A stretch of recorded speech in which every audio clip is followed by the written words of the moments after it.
Ethiopia has launched diplomatic efforts to persuade countries contributing troops to the African Union Support and Stabilization Mission in Somalia set to commence next year to withdraw their forces. This push follows the exclusion of Ethiopian troops who have maintained a long-standing presence in Somalia from the mission, Kasiminde online news website reported on Sunday. Burundi's announcement that it would not contribute troops to the mission, which was approved by the UN Security Council for an initial one-year deployment on Friday, has also raised concerns. The country cited the insufficient allocation of 1,000 troops, deeming it inadequate to protect its forces against potential large-scale attacks from Al-Shabaab.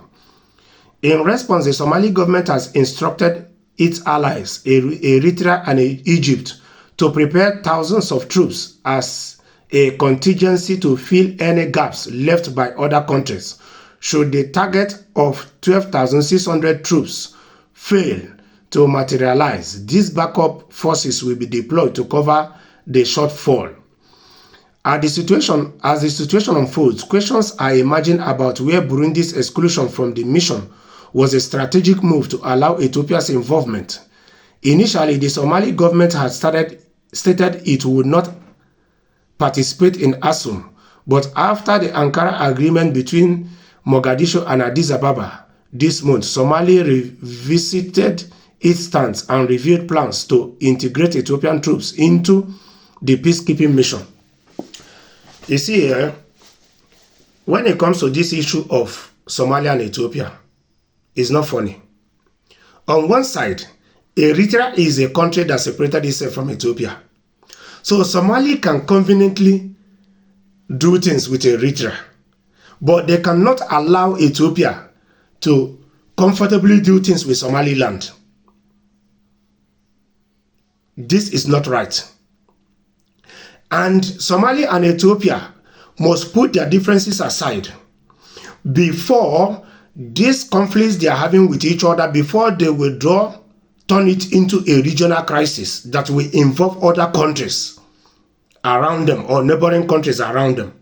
Somalia and Ethiopia must do whatsoever it takes to find a long-lasting solution to these their long-standing tensions. We already have a whole lot of issues in Africa that we are finding some of them so difficult to find solutions to. And the last things we need in 2025 is countries that keeps their long-standing tensions going, that if not properly managed, it will turn into a regional conflict or regional war. Please, in this coming 2025, Ethiopia and Somalia must do whatsoever it takes. They must put statehood first. They must put African continent first.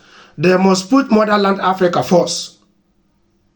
And put their citizens first, so that they can be able to find a long-lasting diplomatic solution centered on compromise to accommodate each and every one of them, their interests. It is of the essence that they do that, so that these their long-standing tensions does not go out of hands and turn into regional conflict or war.